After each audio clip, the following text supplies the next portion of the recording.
Alright guys, bit of a building frenzy on, what is it, NFL Super Bowl day. So, as you can see, a bit of a mess. Every tool out I own. The bending, not a big fan of the bending, but we got it done. The fin framed up. All my joins are nice. Remembered to put the hinges on in the correct orientation. Still working out, there's different types of joins you can do. For argument's sake, this joint at the bottom, sort of drill a 1/2 inch hole, wrap it around. So my plan is to rivet it. Consideration there is a rivet at the front, and we'll put one at the back, just so the rivets don't clang together. There's no gusset on this corner. Then I'll roll the rest of this around. A lot of thinking ahead. R5 cross member with the control horn. It's easy to drill out here. Square it up. That goes into the spar in the hole at the back there. The plans are pretty much superficial now. So there's what I was aiming for, and there's my line. So lost about 1/2 square inch of rudder. Happy with that. What I would suggest with the bending, you want to try and do the minimum amount. The more you muck with it, the more you're going to get 50-cent piece type stuff. I still have to play at the top. I won't know till I'm completely finished, but I want that to flow really nice, because that's what, when you walk up to an aeroplane, that's one of the lines that you look at.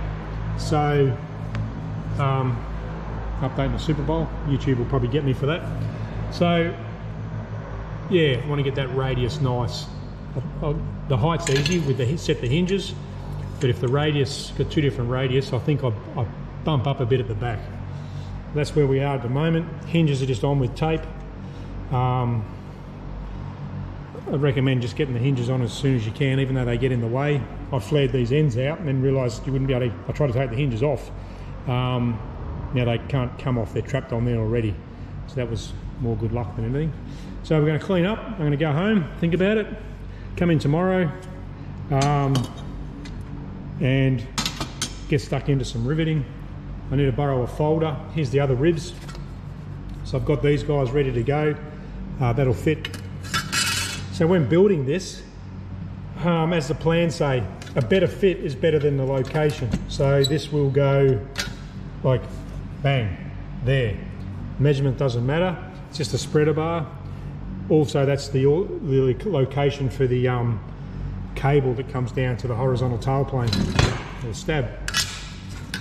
The other 2 ribs, so it'll go around the spar and around the trailing edge. Now I'll fold it up and trim it off. So there you go, that's where we're at the moment. All right guys, frustrating day. Got the ribs bent up. To some that'd seem easy, but yeah, bent them to a C-section. As you might be able to see, I've got new material there. Lucky I'm at an airport and I've got people that help me out.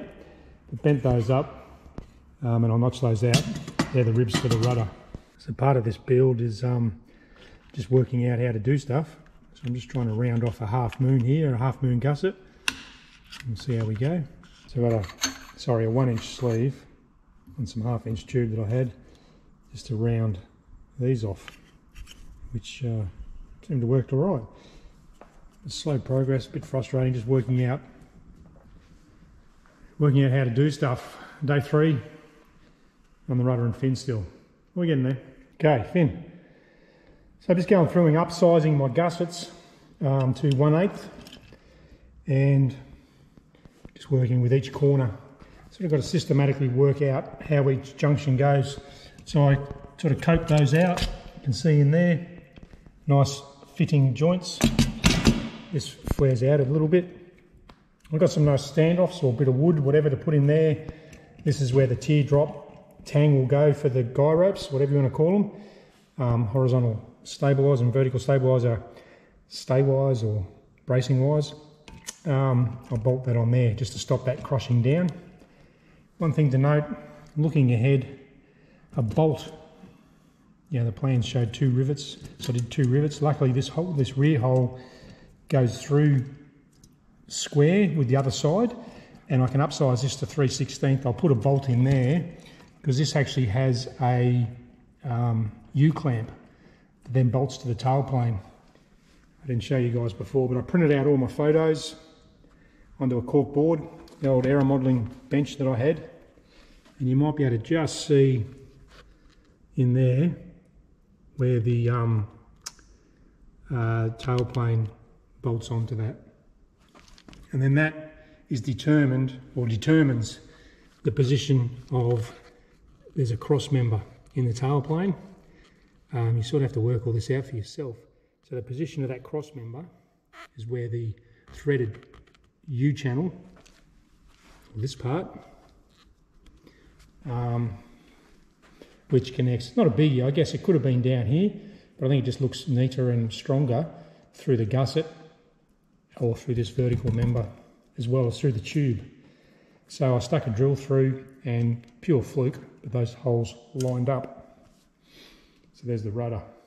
Also the joggles, I've still got to clean these plates up. This side's not clecoed, but you can see I put a fold there, and then, so fold it up, and then fold it down. I also played with my test piece, did my rivets, so 1-inch tube, used the same 6061 40 thou, and just wanted to make sure that I can knock it down basically with a hammer for the covering and all that sort of thing. So forgive me on this tube, because I did actually exceed the limits, so that I could see how far I could go before the tube bends. But just using a compothane, a solid, not a rubber one, but that's like plastic, worked that around to give me that sort of effect. Once I rivet this, I'll tap that with a hammer. I just got to radius these parts now, and I'll hit them on my buffer wheel. So that's where the fin's at. I flip it over, upsize the other side, which is only 1/16 at the moment. Upsize that to 1/8.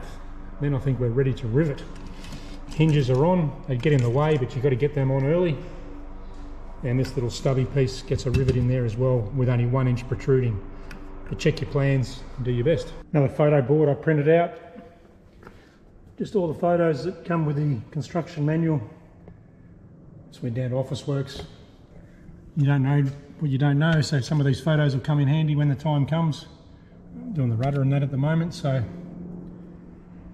yeah, plenty of information. Just got to decipher it all. And for those who aren't aware, this is a Rotec 2800. Nice big radial aircraft engine for the warbirds. All the ancillary stuff's on the back. External oil tank. What is it? 7-cylinder, 2800cc, weighs 220 pounds or 100 kilos. Going to swing an 80-inch prop. But there she is. Okay, first rivet pulled. And the structure, forward rib if you like, of the fin. Let's get into it. Alright, so the plans or the video shows basically drill hole and rivet, but I'm taking the time to pull it apart, deburr. It's a bit frightening because you see how accurate your holes were. Deburr both sides, clean the markings off, polish it up, and we'll whack it back on. A little bit more time, but just fussy, I guess. Alright guys, got the fan going. Knocking back a cold one, just a Coke. 37 degrees today, so pretty hot in the hangar. Have a look at this, we got there in the end. Got a fin. Turned out well in the end. You sort of got to freelance, do it your own way. So my hinges are sort of yet to be determined. Gussets, top and bottom. I tap those around so they sit nice and flat after they were riveted on. I'm going to attach my the wires, I guess, to go from the top of the fin to the tailplane through there, through that gusset. I just need to grind the top of this, get the radius right. Gets a little bit ugly in the join there, and I might take that rivet out and crimp this down. All going well. Just a reminder for myself, there's a AN3 bolt that goes through the front. That's a forward attaching point on the fin, on the rudder. Instead of wrapping this around, I tried to wrap things around, but if you're not exactly square at the front, when you wrap it around, it'll either end up higher or lower on both sides. Yeah, one side will be up, one side will be down, and you want to get that square. So I've got that square. I've got one rivet where the stem broke off, so I'll drill that out. Unfortunately, the rivet will probably end up living in that tube. That's the price you pay when the joins are too neat, I guess. You can see down in there, I've got 2 bolts running through. The plans call for a bolt. I just went for rivets just to make it easier on my covering. I still need to make something up here, purely for the covering, as I discussed before. I was paranoid about my hinges. However, using tape, they get in the way, but I haven't forgotten them. And they're also, so you can see there, that's up on top, and these ones are on the bottom. That's how that works with a clever spin. And I've got my radius looking nice at the top. 3 days work for the fin and rudder. The bending of these was a bit challenging. 6061's pretty tough stuff.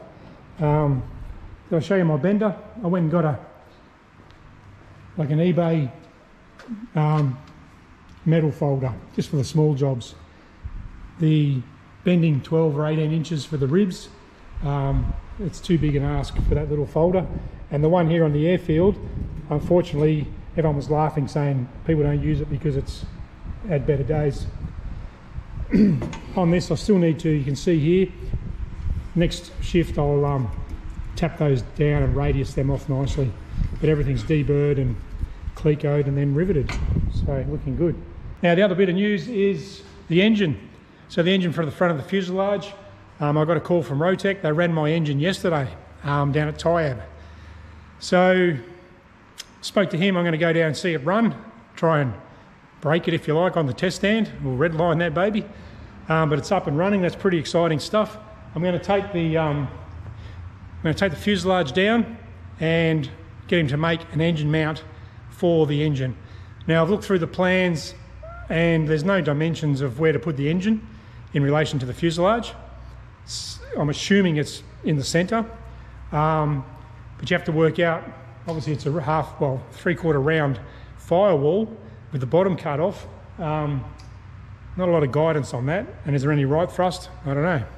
I had a quick look for the incidence on the tailplane and couldn't find that either. So there's a lot of questions there that I need to find the answers to. I've asked one of the guys in Perth that's got the exact same aeroplane, the distance from the firewall to the prop hub, so we can space it out.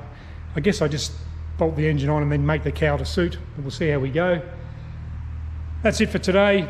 Next video, we're going to start on the tailplane. I'll draw the tailplane up, probably film a bit down on the engine test stand, so I'll take you down, see my engine.